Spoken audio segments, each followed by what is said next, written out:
The school was built in 1954. Red brick, 2 floors, 36 classrooms. At least, that's what the blueprints say. Students at Lincoln Ridge High never noticed anything strange at first, until teachers started skipping a number during attendance. Room 312. There was 311, then 313. But one winter evening, a substitute teacher asked a simple question in the staff room. Why does the map show a classroom that doesn't exist? The room went quiet. A janitor dropped his keys. That same night, a student staying late for detention heard something in the hallway near the science wing. A sound that didn't belong in an empty school. A chair scraping the floor, from behind a wall that wasn't supposed to hide a room. The door was there, but it had no handle and no lock, only a faded sign that read 312. The next morning, the door was gone. That afternoon, during 4th period, a math teacher paused mid-lesson because someone was knocking, not on the classroom door, on the wall behind her desk. 3 slow knocks, perfectly spaced. Then the knocking moved from behind the wall to the ceiling, and written faintly in chalk, where the whiteboard had been cleaned seconds earlier, appeared a single number, 312. The chalk was wiped away before anyone could take a photo. Administration called it a prank. Custodians repainted the wall that same night. But the next morning, something worse happened. During homeroom, the attendance system glitched. A new name appeared at the bottom of every class list.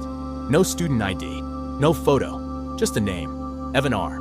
Teachers assumed it was a transfer error until they noticed something chilling. Evan R. was marked present in every class at the same time. Then Caleb found something in the library's old yearbooks. A class photo from 1997. Every face was labeled, except one. A boy sitting in the back row, his face scratched out, as if someone had tried very hard to erase it. Under the photo, written in pen long after it was printed, were 3 words. Room 312 remembers. Caleb took the yearbook to the main office. The vice principal went pale the moment she saw the photo. She told Caleb to return to class and forget what he'd found. That only made things worse. That night, Caleb searched the school district archives online. Old construction files, fire safety maps, original blueprints. And there it was, clear as day, room 312. Not a storage closet, not a lab, a classroom. But next to it, in red ink, was a handwritten note dated 1998. Do not use. Seal entrance. Attendance error unresolved. Below the note was a signature, half-smudged, barely readable. The same last name as the boy in the yearbook.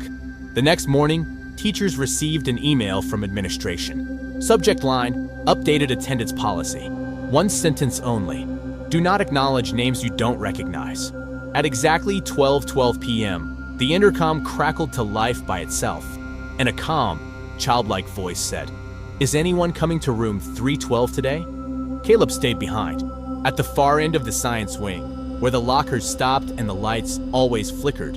The wall looked wrong. The paint was newer there, too clean, like it was hiding something. Then the bell rang. Not the school bell, a single, dull chime. The wall split down the middle, not violently, slowly, like it was opening its eyes. A door slid into place. No handle, no window, just a metal plaque bolted to it. Room 312. From the other side came the sound of desks being dragged into rows. Paper shuffling, a pencil tapping, waiting. And then the voice again, closer now. Attendance hasn't been finished. Caleb should have run. Instead, he pressed his ear against the door. Inside, a lesson was already happening. A teacher's voice, flat, exhausted, was reading names aloud. Each name was followed by silence. Then a chair scraped. Soft footsteps. A whisper. Present. The voice kept going. When it reached the end of the list, there was a pause. Then one final name. Caleb M. His blood went cold. He had never told anyone his full name. The door began to vibrate. Not shaking, breathing. A thin line of chalk dust spilled out from underneath, forming words on the floor by itself. You're late. Behind him, the hallway lights went out one by one, flicking off toward him like counting fingers. And from the door, right where a handle should have been, a hand-shaped shadow pressed outward from the metal, waiting to be let out. Caleb stepped back. The shadow hand withdrew, slowly, like it had learned patience. Then the hallway speakers clicked on. Not an alarm, not an announcement. A recording. Old, warped, like it had been copied too many times. A former principal's voice filled the empty corridor. Room 312 was sealed for a reason. The class never stops once attendance is completed.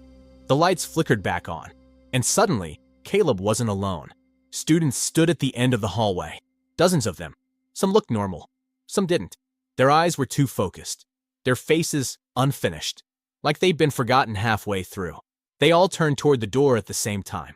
One of them spoke without moving their mouth. If one name is missing, the room looks for it. The door to room 312 creaked open, just an inch.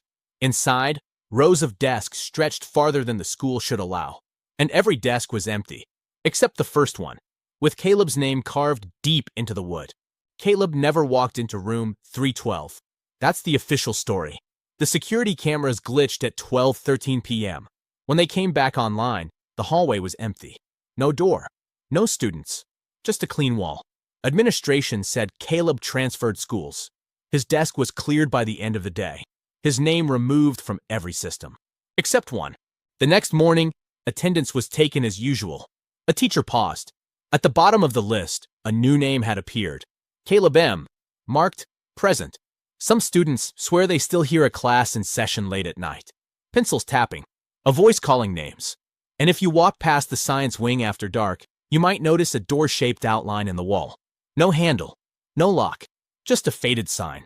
Room 312. Because once attendance is complete, the class never lets you leave.